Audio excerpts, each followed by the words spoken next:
What's up, Freddie? What's up, Shady? Ladies and gentlemen, creative people, welcome once again to our podcast. Today we have a very special guest, one of the most prominent creative minds within the Idea Factory. We had the chance to meet each other, of course, being part of the same nice building. Welcome to the show, Alex. Thank you. Cheers, man. Yeah. Cheers To this. A brief introduction for those of you who might have noticed in our videos, or for those of you who have come to the Idea Factory recently. There has been this recent development called Einstein Lab with a big statue on the rooftop. All this is coming up together thanks to this collective of designers and studios that are arranged by Alex, called Einstein Lab. And definitely you are the perfect person to give more insights about how this all is coming together. Yeah, talk about this building first. It's belonged to a renovation area called Nantou City. It's the end of the south and north street. axis. Yeah, that used to be a factory. So before the Biennale in 2017, it was renovated once before, and then they changed the facade with the graffiti. Right. They paint some Chinese character. I mean, like part of the Biennale was to do like a renovation of the factory building. Right. They just changed the facade and did some content inside. That was very successful because nobody, international people don't know the area. But since then, there was quite known by outsiders. But later, the community, the original community doesn't like it. Oh yeah? Yeah, no, they just change all the installations. Okay. They change the landscape back to the original life. Right. Yeah, and maybe half year, the owner of the building rented to some of the other guy. They want to have a music lab or something like that, and that guy changed the facade totally demolished the facade. Okay. And just keep the frame, keep the structure. When I saw this, I said maybe we can do something to save that building because it was a she. She wanna make a glass facade outside. Oh, okay. Yeah, like a curtain wall type of things. It will change the taste of the building. It's more like a new build, something totally new. Another glass shopping mall, another glass building. Something like that.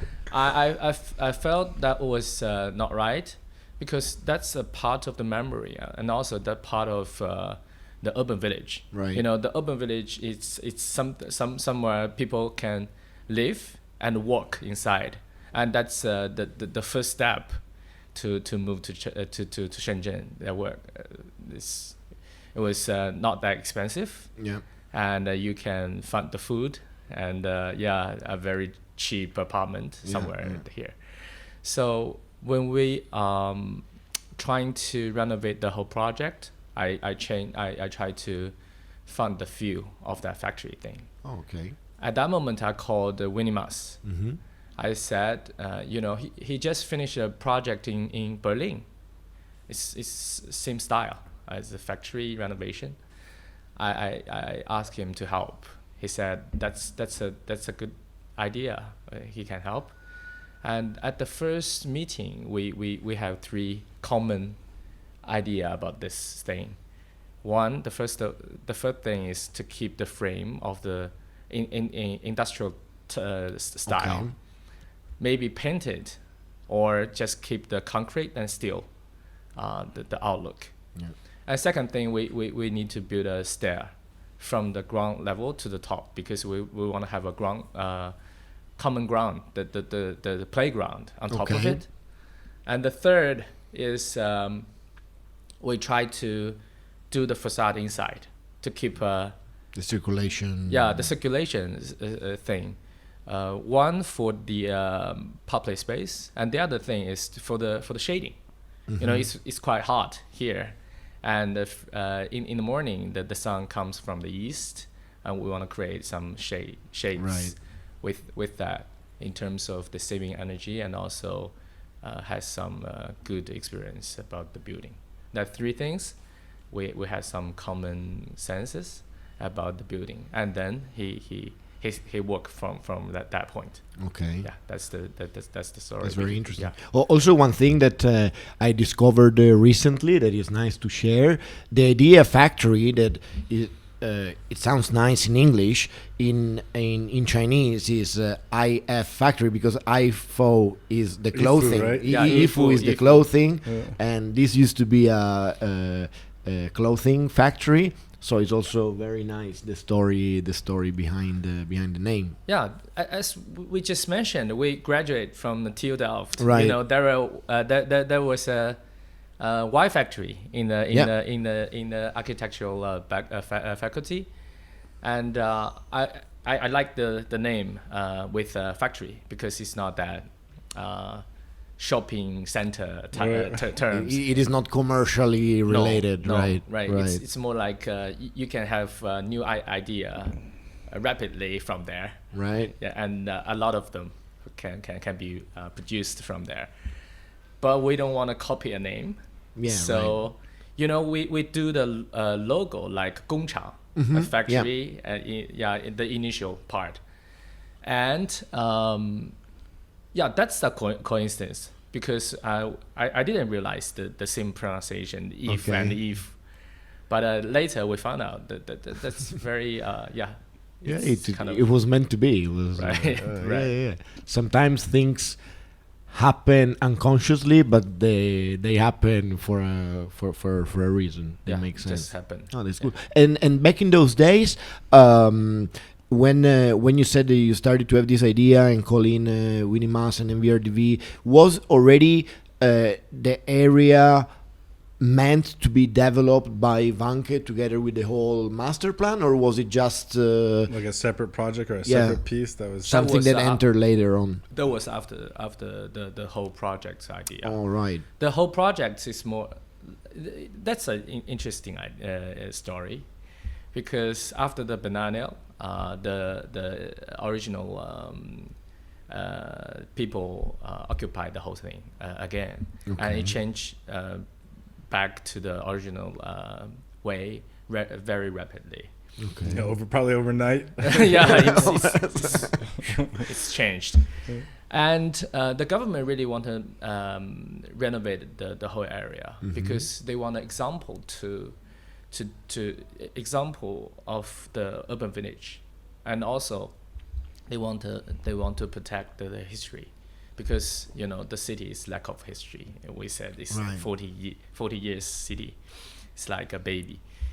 They asked a couple of developers, like the China Resource, those kind of things, and they tried. Each of them tried at least half a year. To make a proposal, you mean, or to? Some of them made a proposal. Some of them really get into the village and did something and escaped and left. Wow. But our team paid attention about this area for a couple of years before Biennale, because that was an interesting topic, and we are part of the Biennale as well in this factory. Okay. Yeah, we did some exhibition inside, and later, as a citizen of the city, we proposed a couple of ideas to the officer from the district. I mean Nanshan district, and we sort of like friends. So he listened to us, and we discussed the future of the area. And later, before the 40-year anniversary of the city, they want to do something like a big move. Okay. To happy birthday, and they thought the ancient city will be a good gift because of the history and because of the urban village situation. totally demolish or keep part of it, or it's a renovation type of things. They asked us to did a presentation to the mayor, and that guy loved the idea to keep everything here. Only demolish 2 or 3 buildings around the gate, the entrance, the south entrance, and to change the structure of the inhabitants. Okay. Yeah, the local guys change 1/3 of them. Instead of the original people, maybe some young people, some tech people, some people from the creative industry, and ask them to live here, work here, play here, and do everything around here. And then he asked us to do the project, but at that moment it was only 10 months left. Whoa. But we need to deal with 200 different building blocks. And when you say like 10 months left before the 40th years anniversary. So they wanted it finished before the 40th. Right. That was, that's typical Chinese speed, typical Shenzhen. And that was impossible. So he called our company's chairman of the board and said that's important project. You need to push harder and give us more resources and more everything. We start the construction around the Chinese New Year and finish the first stage before August the 15th. That's the crazy. north-south axis. And then after the next New Year, we finish the east-west part. But at that moment, some of the guys from the government asked us to do the whole renovation.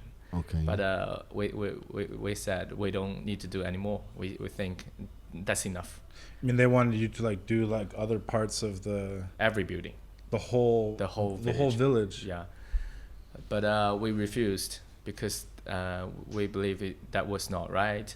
We need to put the trigger and let the market decide what to do and what kind of things. And we don't want to do everything the same way. Exactly. Different people can provide the variety here. That's the story behind the project. But in fact, I think that the success of this project, at least for the time being, is that of course there has been a very rapid change, but it has been at the same time kind of organic because the pre-existence of the urban structure and of most of the citizens are still here. So it's like there is this traditional Japanese way of fixing broken ceramic called kintsugi, when you use the golden precious metal to fill the cracks, but the rest remains as it is. It actually enriches. It turns the existing into a new, more precious object. And I think that this, for now, has been very successful, because most of the time you see either the urban village disappearing to be replaced by something new, or 100% renovated into something new. And then also in terms of activity and investments and business, it's a gamble for anyone when you don't know how successful is going to be the new development. In this way, I think there is a good balance of making things happening gradually with the people, and I guess time will tell, but for sure it has been a win-win situation for both the people that are coming here as newcomers, as new investors, as new business owners, as well as for those that hope so have been here before and are still here. Yeah. So, how do you feel? I tell you, it's very surprising, and plus we had the chance to also see how fast it happened, because you didn't see it for the Biennale. No, I've seen it already for the Biennale and so on. And then when we came here the first time, I think was January last year, when the north-south axis was already completed. It was like, wow, so many things happen. And we were visiting all the other area around. The idea factory was covered, and the idea factory was covered. All the axis east-west was covered, and construction side. Yeah. And then someone from Vank and stuff, they were also showing me, because they told me all the story behind. They told me also that there is some little 12 or 15 single buildings that are like broken down, that needs to be fixed or done something with the public space. So we were trying to give some ideas and stuff. So we literally walked through the whole texture of the urban village, and I couldn't have imagined that it would have happened so fast. And I can see that is more and more successful, at least for the people that we know. Mm-hmm. Of course, maybe they come here because we are here, or because they are guests to our podcast. I mean, our friends, or they get to know and discover Nantou. They come and see. They are all very surprised. They have all very good feedback about what it is now. Yeah, everyone likes it really much. I mean, for me, it's like, I think it's probably one of my favorite places in Shenzhen now. Oh, and really? I think a big part of it is because you have the urban village. Like you're on this really nice posh street with these cool shops, and then you step into one little alley, and you're in like the old world. Just like that. Right. So, it's there is a Chinese saying.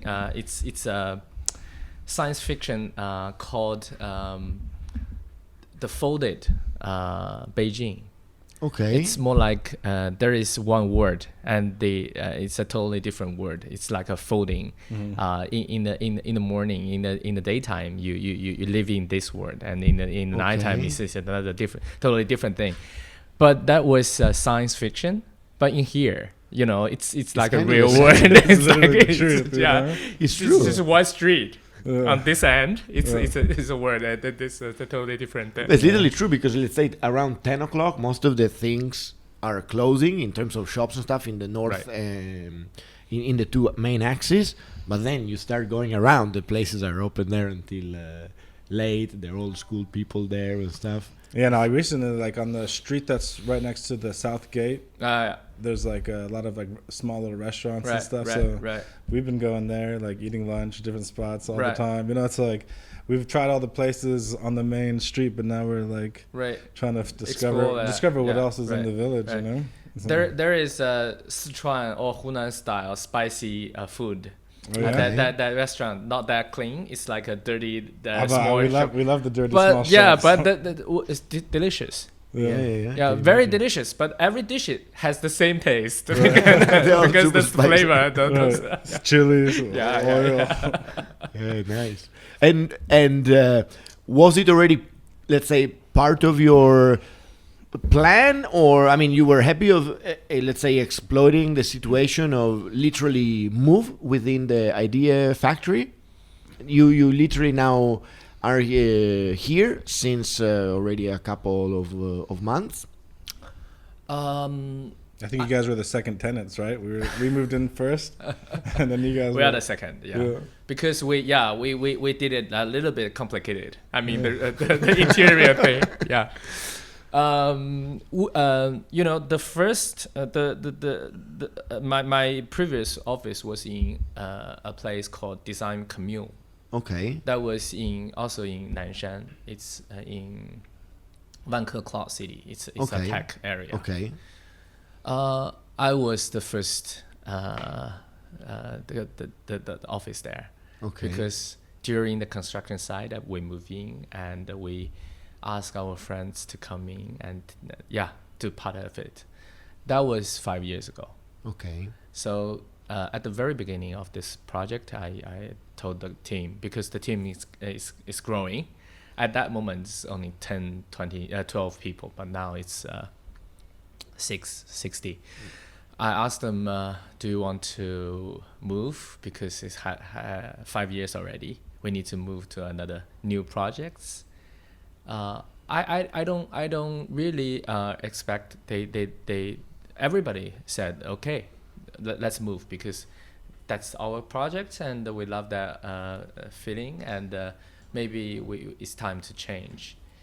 So we want to be the first, but you went before us. Well, we have a small. For us, it was very tiny simple because space, it was. But you know, I want to make this place as a compact design commune. That area was 100,000 square meters, all on the ground. It's it's a garden on top of it. Okay. It's the function of that land. I mean, the land use plan was garden. It's like a plaza and a garden. Okay. But we dig deeper, use the car parking to do some the design industry. Okay. But here, I really want to move up. I don't want to live underground anymore. Right. It's very wet and a lot of mosquitoes, those kind of things. But we want to keep that idea to invite the design type of people.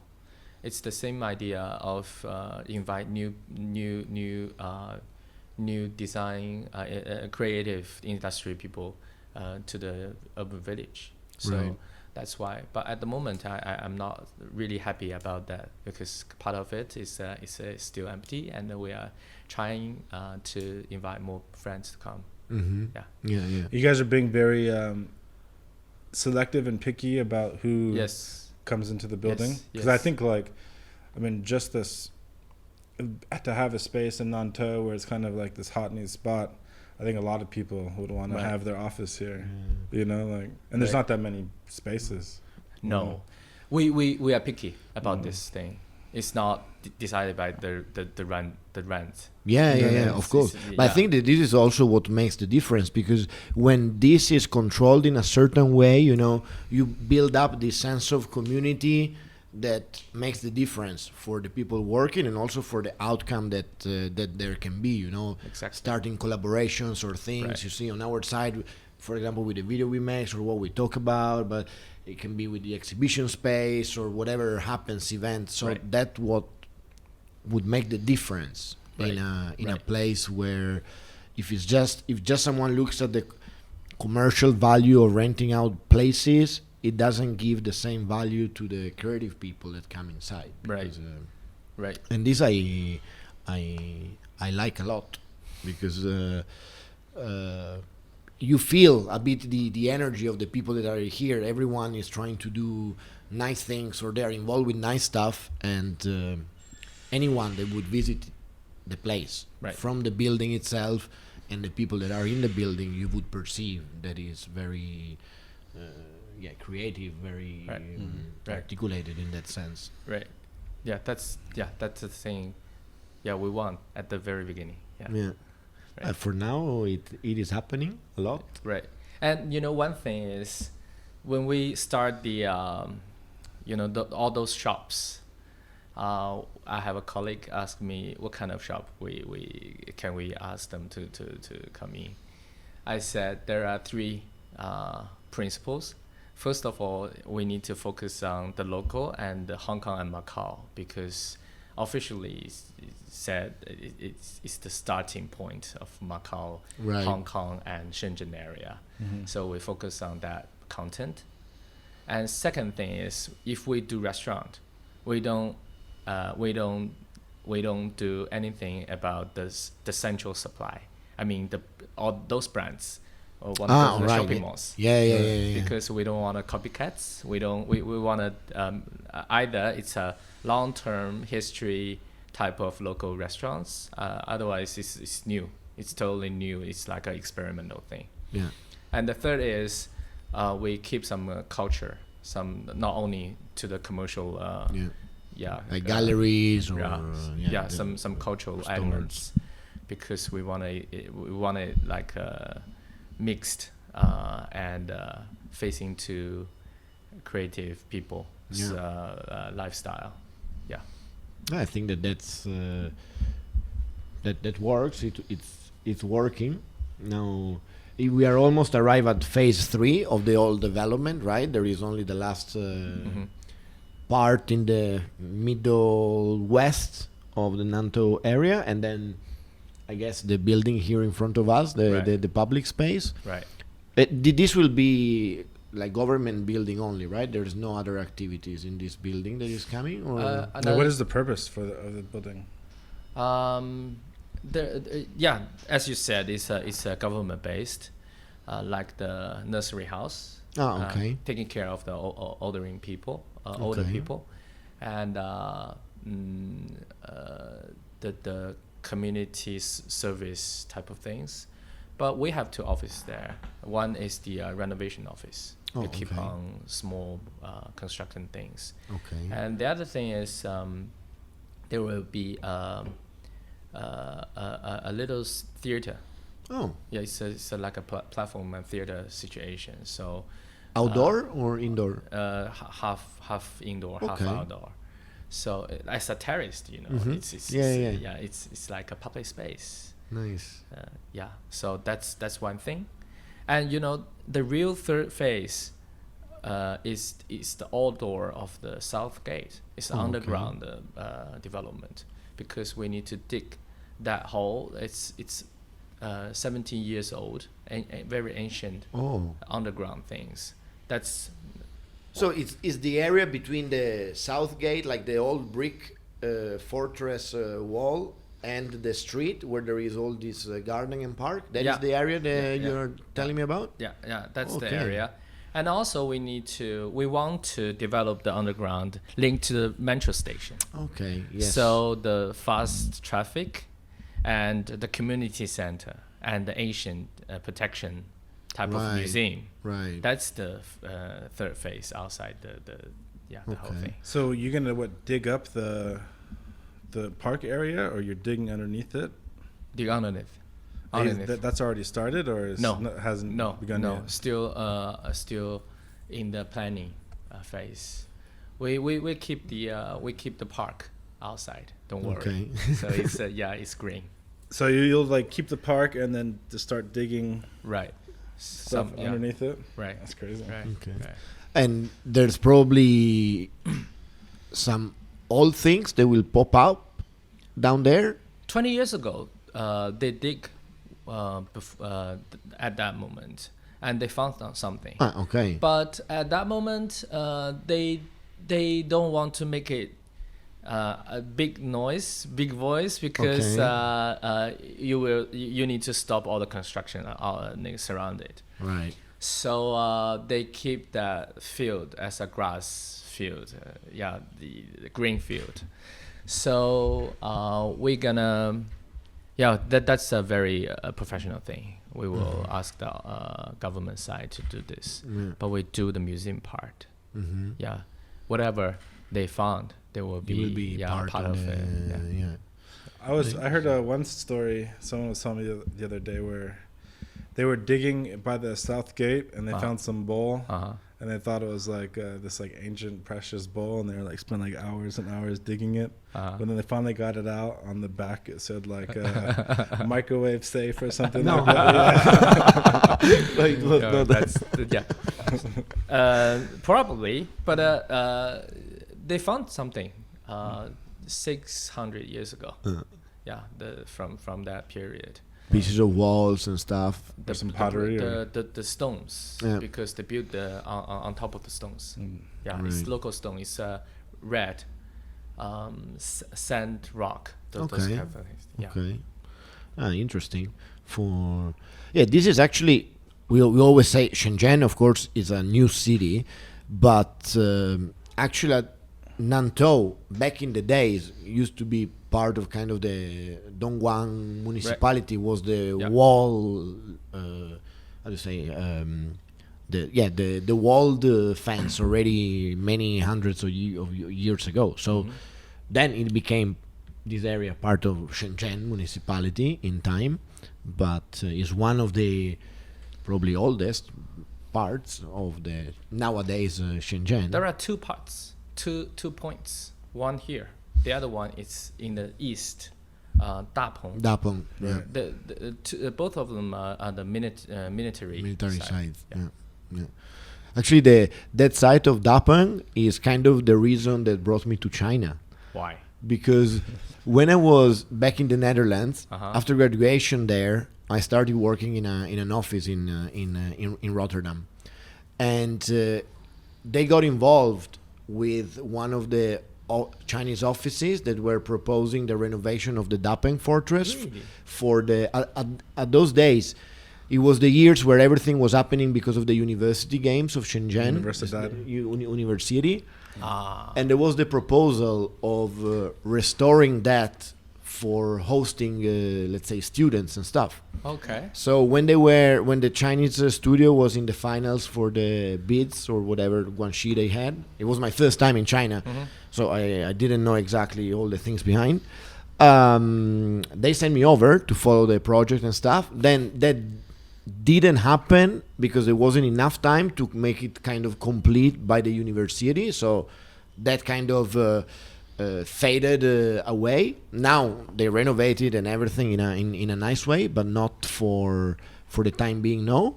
So for a year and a half, I've been back and forth between China and the Netherlands. Then by being here, a little bit of other contacts and stuff. Then time flies. Now I have my own studio and everything. But that was the main reason. So it's funny how that and now Nantou are kind of part of my life connected. Yeah. Right. That's and the Sochen that district government asked us to take care of the Sochen because of this one. They thought that was very too tourist based. Okay. So they want to keep some original thing, but the original people moves out. So that was very difficult to invite them to come back because you ruined their life already. Of course. Not there anymore. Of course. No, Nantou is still part. I mean, now it's quite somehow central for people that are having their life within Shenzhen. I mean, you're not that far away from other places in the city. The Pang is a bit of a different story. It takes anyway quite some time to be connected. But yeah, for sure. Also in this area, I think next year there's going to be the MTR arriving here, right? It's going to be the line connecting directly to Seco. Out of the East Gate, right? Yeah. I think. It's a new stop. Yeah, new line. Yeah. Right. This will boost a lot also, I think, the traffic and the visitors of the area. Right. Because, right.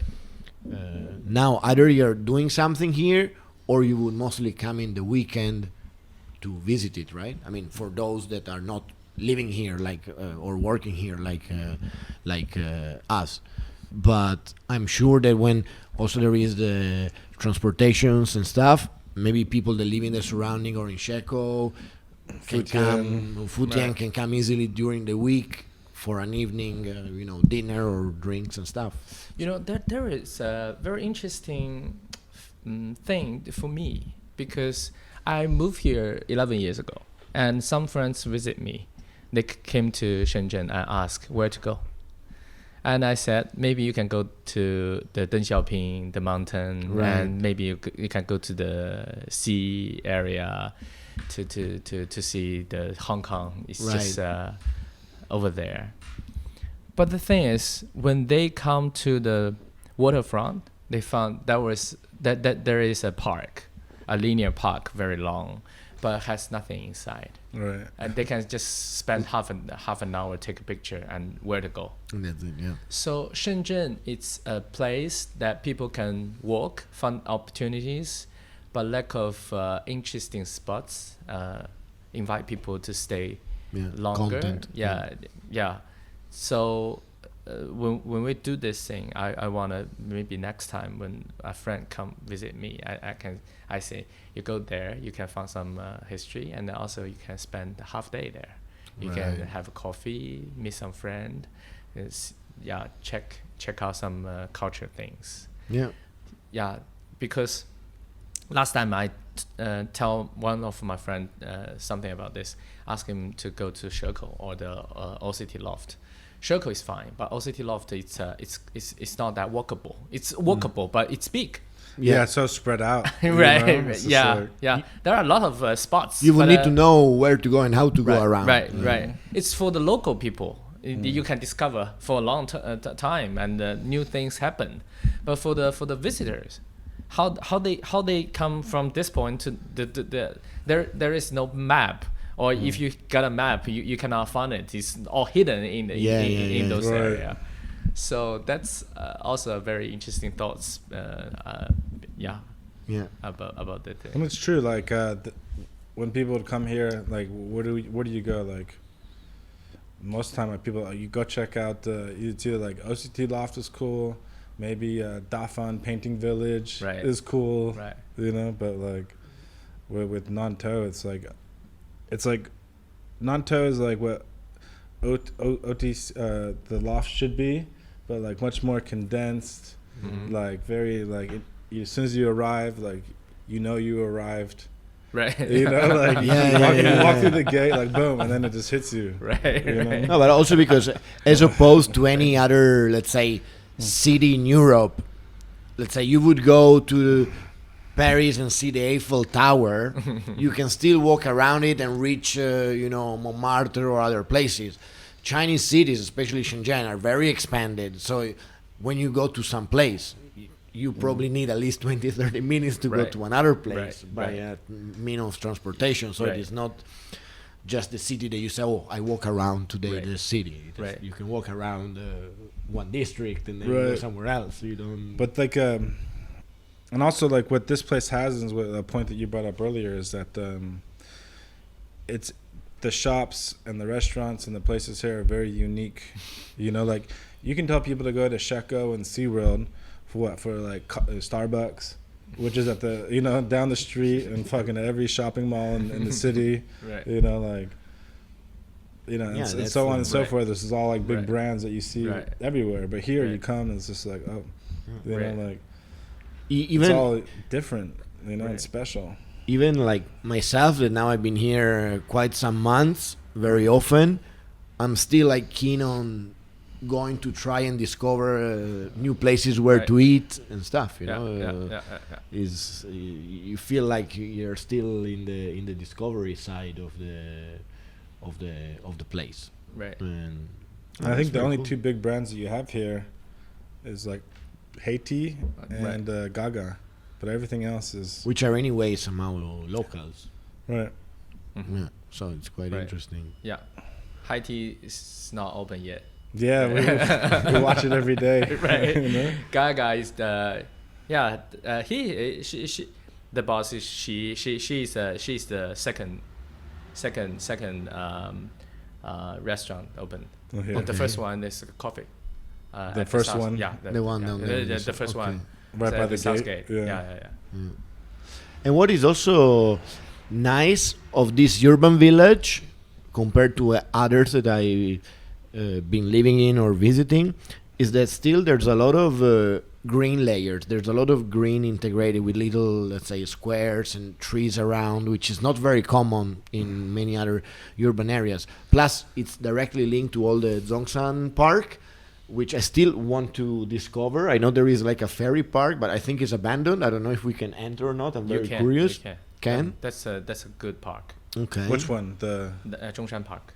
Oh, well, what about the amusement park? It's closed. Or there is the wheel, but people can walk in. Inside? No, it's abandoned. I know. It's not safe, so they just close it. We want to go like check it out, like make a vlog. Not like, of course, like cause trouble or ride. Just walk around. No problem. I can arrange it. Yeah. Yeah. Let's do it. You can go there. I think the roller coaster, this Ferris wheel. The Ferris wheel. I remember that there was a cool. I don't know if it's ongoing. I think that there was a competition for that part of the master plan, and then they.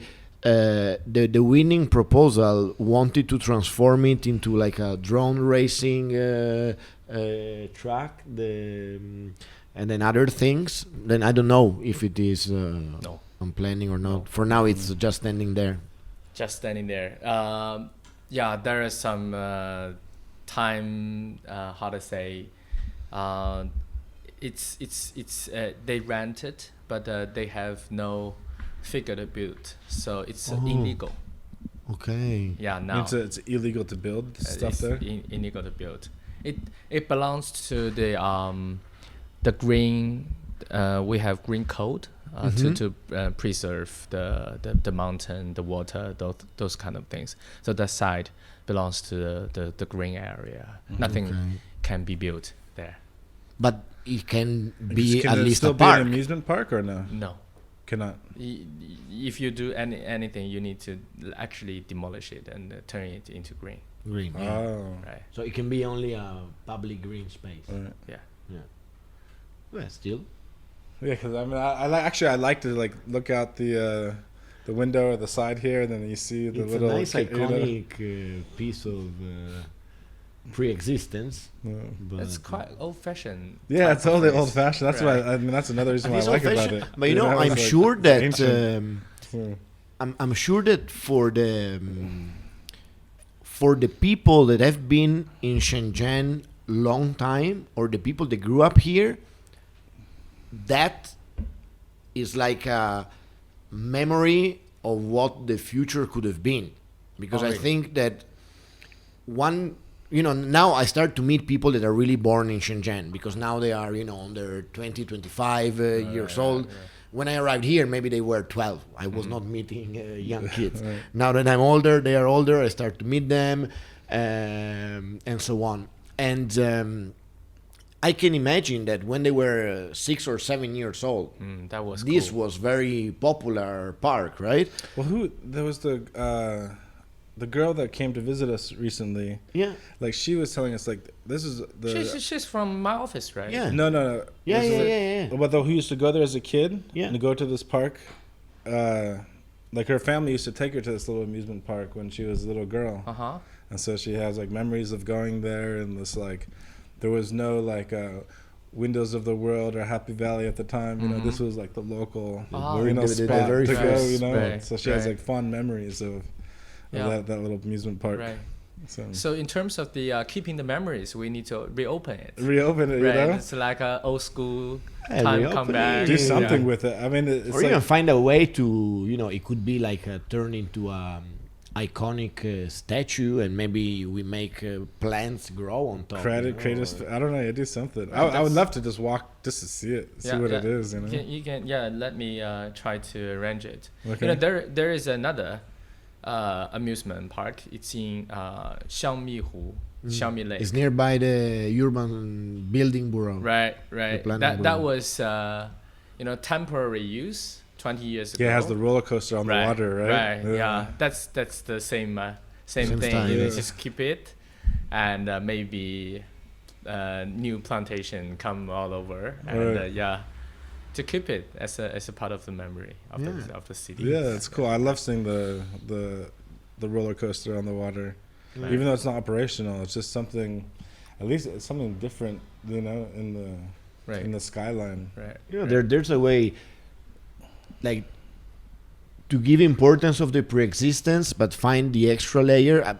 In terms of the architecture and the urban pattern, it happened here in Nantou. But if we see an infrastructure, if we can think of the High Lane in New York, rather than demolishing all the old tramway train tracks, it turned into a unique linear park, one of the most successful public spaces in a modern city. So even infrastructure can have an interesting role into a new holistic transformation of the city. Because on one side, Shenzhen has always had the possibility of doing anything that you want, because it's new and you have all the space and resources to do it. But those little things that are there, like the urban villages, that's quite unique. Becomes the kind of little landmarks in the memory of the people that are here. So it's interesting. Let's see what will happen. But for sure, I want to go and see. Yeah, I just want to take a little walk through. If we can organize it. Yeah, let me try. That would be cool. Okay. Let me try. And now in terms of what is happening here in the idea factory, a lot of people are very curious when they come to the rooftop about this very big Einstein statue. Myself, I'm a big fan of Einstein. I understand that you two are. I've seen that there is all the neon Einstein lab downstairs. Of course, I know a bit the story behind, but maybe I will let you share some insights about the idea of the Einstein lab. Yeah, I like Einstein. I don't know why, just like. And then I read something about him. I think in my mind, he's a balance between the science and art, because sometimes he play violin, those kind of things. And he believed in something for the whole life. So, to myself, I study architecture as a bachelor degree, and then urbanism in Europe. I want to come back to do something about the urban development, but still I'm really curious about how to make things interesting and also organic. You know, it's more like a scientist, and also not lose the interesting part, funny part, and try to think everything as a kid, keep the curiosity. Yeah, I built that big statues, and I put it on the second floor. Yeah, I remember. I came here one day and I was just like, "What the fuck is Einstein doing there?" You know, like right. And the government officer visit the area and said, "He doesn't belong here." Because it's an Asian city. Why a guy like this is up there? Yeah, so we move him to the top. You had to like kind of dismantle it, or with a crane you moved? No, they took it. They took it. It breaks up into like 3 parts because I saw the whole thing because I showed up one day. Because I took I got dropped off because I was bringing a bunch of stuff. So I got dropped off like on the Gaga side, like walking down with my stuff. And I was just like, "This fucking Einstein up there, dude!" Like, you know, it's like overnight. Like, what's the fuck he doing? So, and then like a few days later, maybe like a week or two later, and then all of a sudden there's like. He's like a piece over here. There's like a piece over here. There's like a piece over here. Like he was here, but then now the base is on this part of the roof. I'm just like the wind, what is going on? Storm? Like what the fuck happened to him? Storm? You know? Yeah, it's a political one. And then boom, we were filming one day at the roof, and then suddenly I found, now he's here. He's here now. We designed it on the top of the second floor. But we move it there. It's not the distance that doesn't that fit. You know, you cannot. Some of the people just come here and take a photo with the Einstein. On the top, the rooftop, the original idea, it's a different playground for different people, and that there will be a bar because the glass floor, the glass. That there is a room. The glass house. The glass house. It's a bar, and we designed the toilet for the bar. But it's still not open yet. Right. Yeah, and the function of different playground the changed, shifting a little bit. A little bit, yeah. Yeah, so original. Maybe after all the construction finished, we will open the rooftop to the public. But you know, it's open. It's open. Yeah, some of the kids. Yeah, like we were like checking it out because we heard that it was gonna be like a whiskey bar or some kind of bar. And then was it last year we did an event over here, like me and Freddie been kind of hosting like these like casual designer nights for like designers in Shenzhen to get together to have a drink, talk. We have like 3 or 4 speakers, give like a 5-minute like thing about what they do kind of thing. And we did something in Nantou last year where that tree with all the lights are hanging off of it. And then we were going up there. We're like, man, this is like a perfect place. Have like a DJ, fucking barbecue. You know, all your friends hanging out, swinging on the. Actually, I'm putting together a little proposal to do that kind of event on the rooftop, since it's also the anniversary kind of Nantou, and there has never been a first official open day to the public.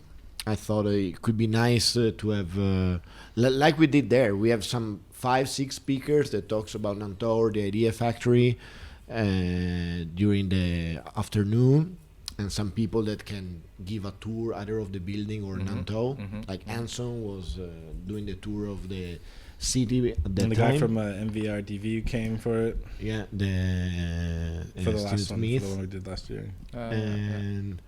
And then at a certain point, just at the end, having drinks and food with 2 hours of music, very simple.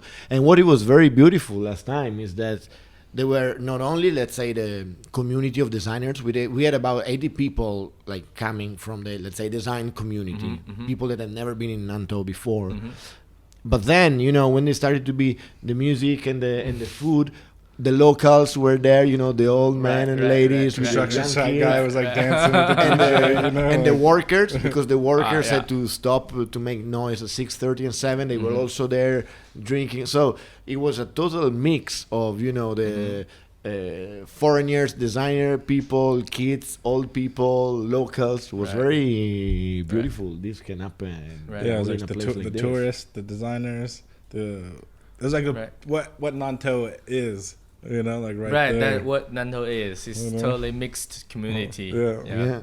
That's a good story. Yeah. So, that's beautiful for sure. That when we'll make it happen, for sure, we will love if you would share some of the stories and speeches to the community. We will put up proposals in the next days. Yeah, that's remind me. Maybe we can have some, how to say, to make the rooftop as a common ground, playground for everybody.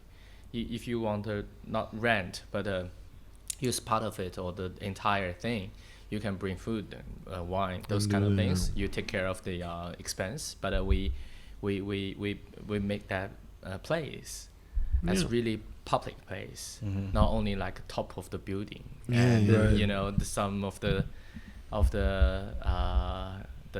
guards, they can join too. So especially even if it's not necessarily like public, but within the community of the building, people that are here on a daily basis like us, I think it's interesting to trigger some things, whether, you know, the first Friday of the month, or, you know, the casual Wednesday, or something that involves everyone. Like, and I think that this little by little is happening, or anyway has the potential to happen, because if you think about it, even the little spots of the, for example, shared meeting areas or shared pantries, this will trigger little by little conversations. And by conversations, you trigger ideas. Now, for example, Yun Coffee down here would organize the lunch boxes for the people in the building. You know, these little things that connect everybody. And I think that all of us, in general, in this city as creative people, but especially in this building, all of us are probably doing interesting things, having interesting ideas, have nice stories to tell. And it's a good way to share within the community of the building to strengthen this bond. So maybe, you know, we can work out together something like, I don't know, the first Friday of the month, every month we organize like a barbecue upstairs. Like 4 o'clock, everybody goes up there, 5 or something, barbecue, some booze, some drinks. And it's a good way to for the whole building to just kind of like come together, like as a community. You know, like I see people walk by all the time, but it's just kind of like I say hi, but I don't know them. You know, that's Chinese people. You know, very you know, everybody want to say hi, but a little bit shy. Right. And I could look scary too. You know, like, who's this guy talking to me? There are a couple of guys from Holland as well. Studied there after us, but you know, like 5 or 6 of them. They really want to meet new people and to be a really like a community type. But we don't have that event. Maybe you mean in your office? No, in this building, different companies. Okay. Yeah, different companies. No, that could be a good idea because let's imagine that if all of us in this building, if we are comparing ourselves like to a company of 300 people, if one day I will have a company with 300 people, I would organize this event weekly within my office to make people bound. Understood. Yeah. For example, I work a lot with Carlo Ratti in Italy, and every first Monday of the month, they are inviting one or two people to, like, from outside, to give some speech about what they do, and then they have the whole day off just about talking to each other, prepare some topic, kind of a team building thing. Mm-hmm. It's interesting. It can make a difference also because sometimes you know how it is. Like you meet someone, you start talking about something, and that's when things happen. And I think this is not only something that belongs to creative mind like us, but especially in Shenzhen. I always say this. When I go back to Europe, of course, I love it and stuff. But when you talk to people at the bar and stuff, usually most of the times you end up talking about, let's say, problems. People complain. Here in Shenzhen, every time you meet someone, you talk about the cool things you do and how you can do things together. This is very nice. New project stuff. For example, now, just by, I don't even know how, we were talking about the park and talking about the abandoned amusement park. And we were, imagining what can happen with that. Probably in Italy, the same person like you would be complaining, it's been there 20 years, nobody's taking care of that. It's just a different perception into the same thing. So, but in the States, how will it happen? It ends with the problems, or that's the same. Like when I go back home, there's just like my old political friends. I'm just like, now they're talking about like politics, dude. I'm just like they were like, I come from like a city, like I lived in Shenzhen for 10 years plus. My first time here was 2003, and I was like coming every year until I decided to move here. And like you go back, you see Shenzhen, like 2003, it was just like Lohu in Shenzhen. Right. Right. SeaWorld was like a couple bars, The boat was there, but the half of the land in front of it there's like nothing. I mean, there was nothing. There was no like Coco Park and Futian. At that moment, the boat is in the sea. That was exactly. In the sea. It was so like, and then I go back home where it's like nothing has changed in 40, 30, 50 years. My friends are just bitching about their bullshit job, or now they're talking about bullshit politics, that have like no fucking influence or place in my current life. It's like they're stuck in somewhere, while like in Shenzhen, man, it's just like you don't have time to talk about problems. No. If you stop to talk about problems, dude, like you're gonna miss the boat. Yeah. So I have to say that probably you had the same experience. In the Netherlands, they are much more proactive in this problem. When there is a problem, they try to already think about how to solve it, rather than, like we were talking about when we were studying in TU Delft, when the fire made the university collapse. If we were in Italy, probably until today we were discussing whose fault is, who and how the insurance should pay for it, and it will still be a ruin because they still don't know who should pay to take away the debris. Right, it will still be there. Fence around it. Fence around because it's a police. They need to check. In the Netherlands, man, I was like, okay, next year I cannot go to TU Delft because the university is not there anymore. What am I gonna do? Super proactive. The aerospace department built up some inflated rooms in the park next to it, so that at least something could start. And then there was a kind of half-abandoned building that they were planning to do houses for students there. Say, stop the project, we take over, there's going to be the new university. Boom. They closed the courtyard with a glass. Man, after 6 months, we had little by little, without heating, with all the problems of the world. But man, at least they already find a solution, and that was still there. And it's still there now, maybe, but at least they find a solution. Here in Shenzhen, that building was the oldest one in the university. Yeah, because it used to be an administration tower. Yeah, and it's 200 or 150 years ago. They're gonna redo the renovation and in terms into the dormitory. And then they stop that project and they make it the one that they are using now. I mean, so they not kept the one that collapsed. So they kept the same building.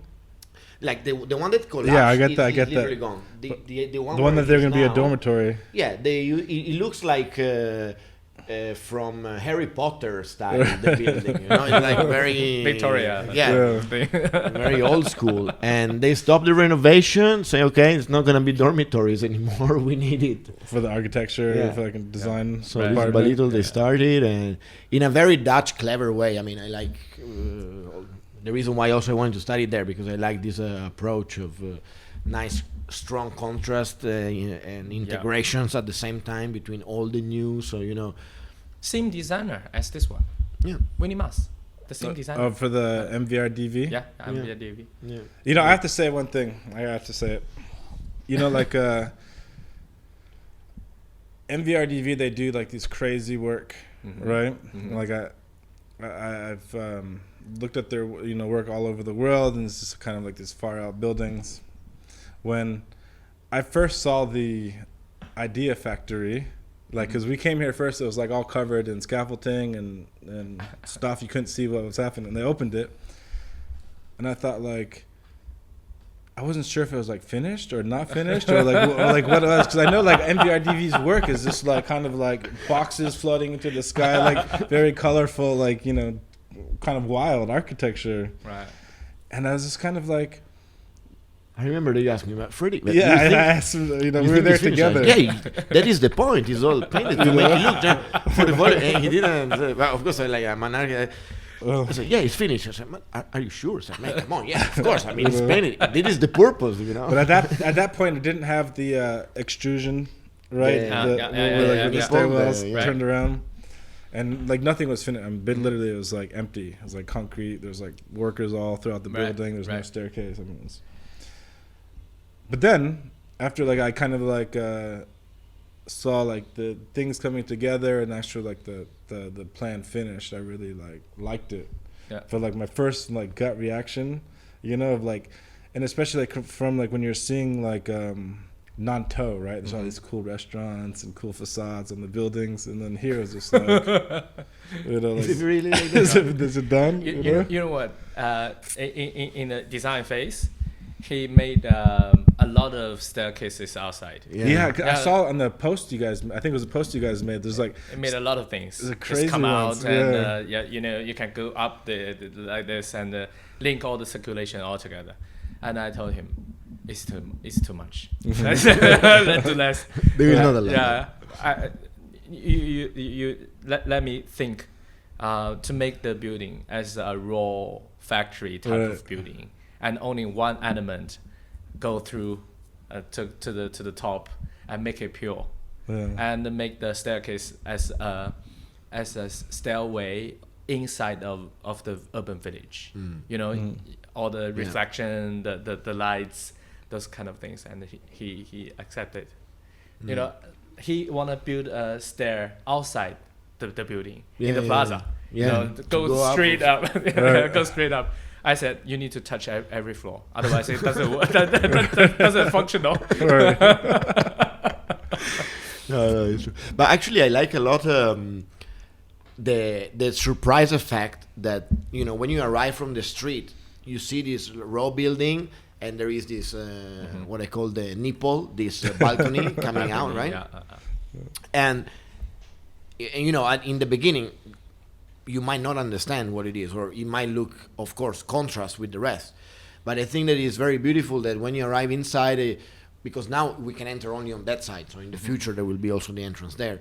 You discover there is the staircase there that is this bright and flashy element, and you start walking up and you find yourself in the nipple, in the balcony, and that's exactly where you see the main street. Exactly. You're like right over top of the light. And it's made so that you can have the let's say the turning point of the staircase to then reach the rooftop. Then you understand why it's there. So I like that part. Maybe it's more for architect nerds. but definitely like after like working here and being here every day, like I fell in love with the building and how it looks and everything about it. Just that was good. Like my first kind of like naive like it's not finished. A little bit. And also I didn't understand the history of the building as well. And like the purpose that how it used to be this just stupid factory. Why not just demolish it and build a new one? But that's cool that it was a factory. And the clothing company that was here, are they still in business? They moved to somewhere else, or they? Which one? The clothing company that used to be the part of this factory. They move out. They stopped.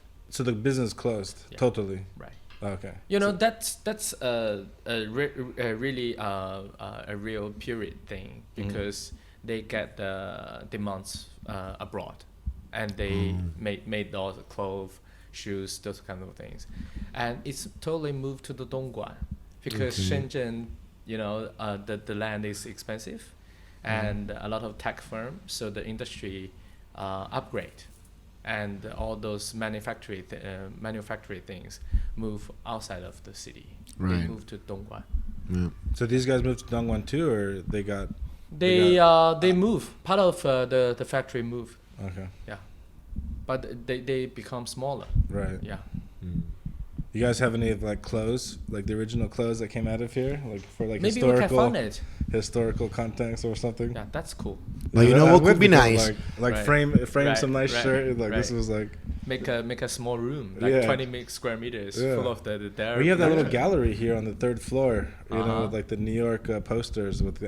It'd be cool to have a month or two of like this is what used to be. Right. That's a good idea.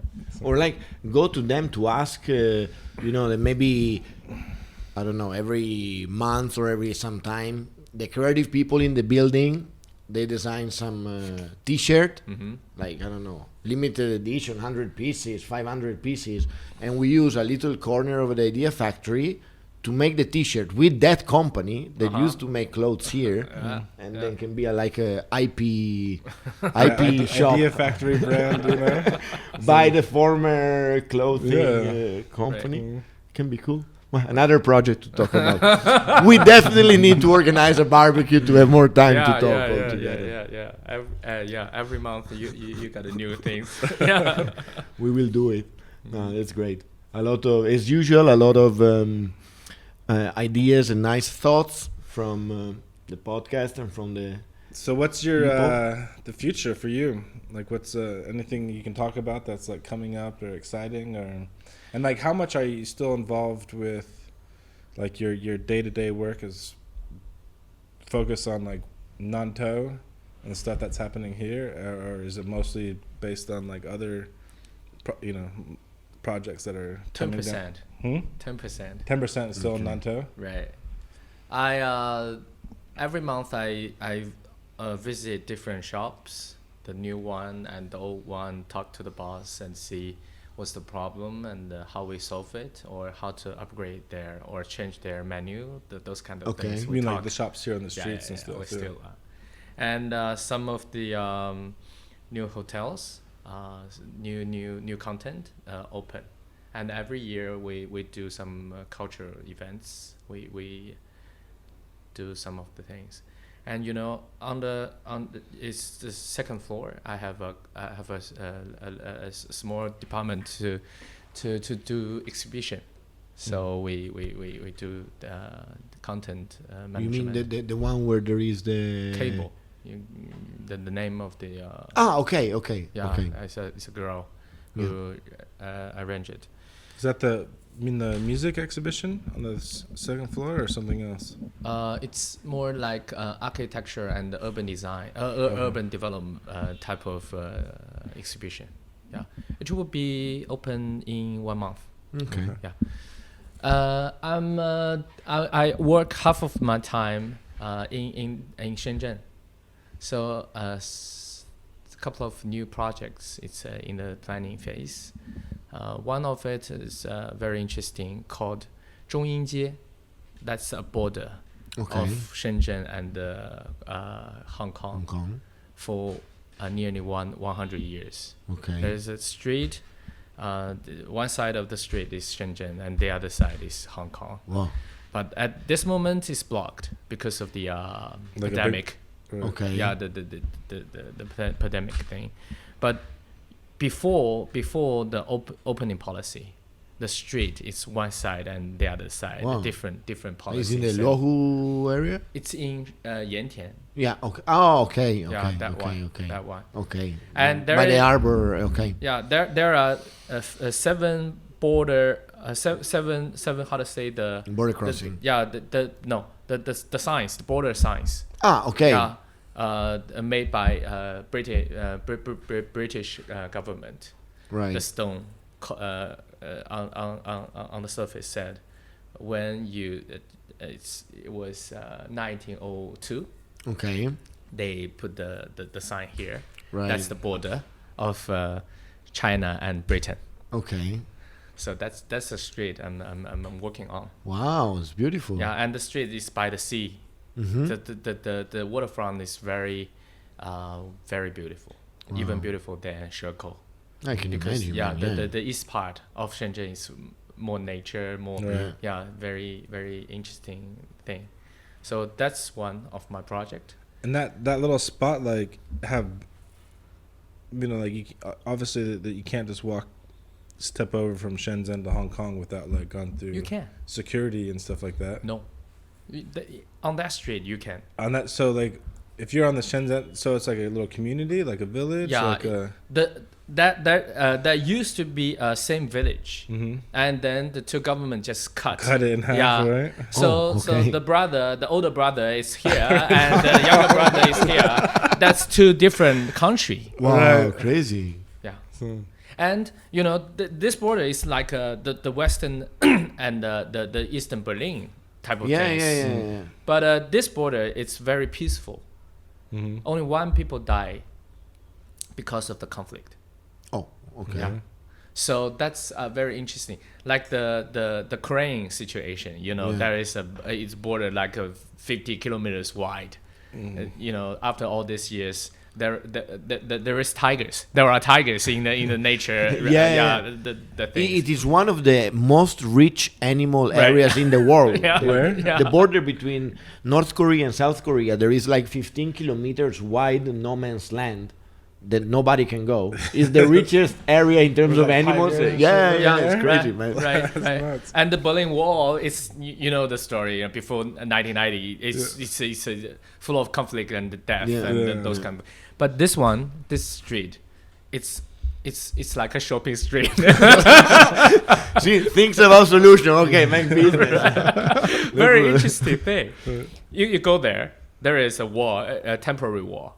To block people because the pandemic things stuff in China it's all secured. Mm-hmm. But so that's a temporary wall.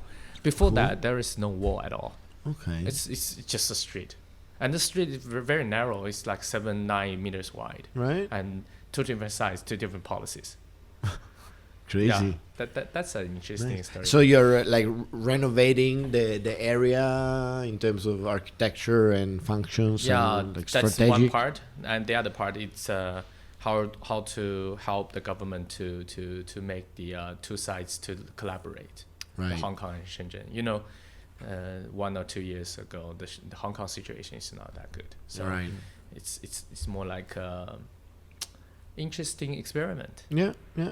Wow, beautiful. Right. Nice. And I have some other projects all over China, mainly around Shenzhen and Shanghai. But some other places, right? And they're very similar to like Nantou, or kind of like half and half. Half and half. Yeah, half renovation, similar as Nantou, and the other half is like a new area. Like but I moved my focus more on this Nantou style thing. The regeneration, Right, regeneration. Do you find like more like personal satisfaction doing this kind of like project as like Nantou, as opposed to building a brand new super skyscraper or shopping mall? Or to be honest, I think not only my own satisfaction, but it's quick. And a lot of people are doing new things in China in terms of the urban development.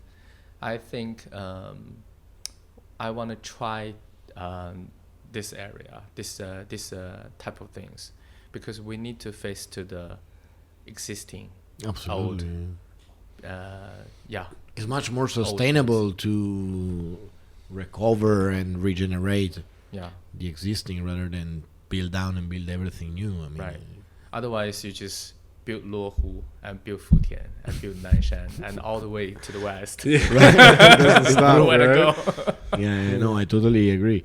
And hopefully, Shenzhen is going to be more and more of these opportunities, because, of course, being a new city is not easy. But I'm sure that Nantou development is going to, let's say, is creating a benchmark for the municipality, for the government, for the investor to understand the real value of also of preserving and regenerate the existing. You know better than me that 10 years ago it would have been impossible to make the investor think, no, this is nice, we save it. Just like tear it down. That's easier. Little by little, it's happening successfully. Right. And I think that's changing. That's the trend. Yeah. The central government realize at least we need to protect the history part. But still we need to protect the lifestyle, not only everything new. So the policies, the mentality are changing. You see also in Luohu, there is this area I told you I want to take you in Luohu Moje, where they renovated also these little 6 buildings, kind of urban style. They turn all into like food court and shops into 3-4 floors. Is also very successful. The people reaction in terms of neighborhood and new people is very successful, and hopefully when they see that these things work, they will invest more in it, and it'll be more sustainable. I'll take you there. Yeah, I want to go. Keep telling me about it. Do it like every week. Yeah, it's very nice. Yeah. Okay, Alex, we are arrived almost at the end of this very beautiful and nice podcast. We want to thanks a lot for your time and presence. For everyone following us, we will share info about all the things that we talked about, and of course, look out for the next barbecue or public event that we are gonna arrange on the rooftop. So we should do a podcast. Like when it's not so hot, we should do a podcast on the rooftop. Right. That's we keep that promise. We do it. We do it. You know, we invite someone. You pick somebody that can join us. Sure. When the weather's cool. Right. The barbecue's hot and the beers are cold. Right. With the portable mic, so we can be much more. No, we just grab the tea table.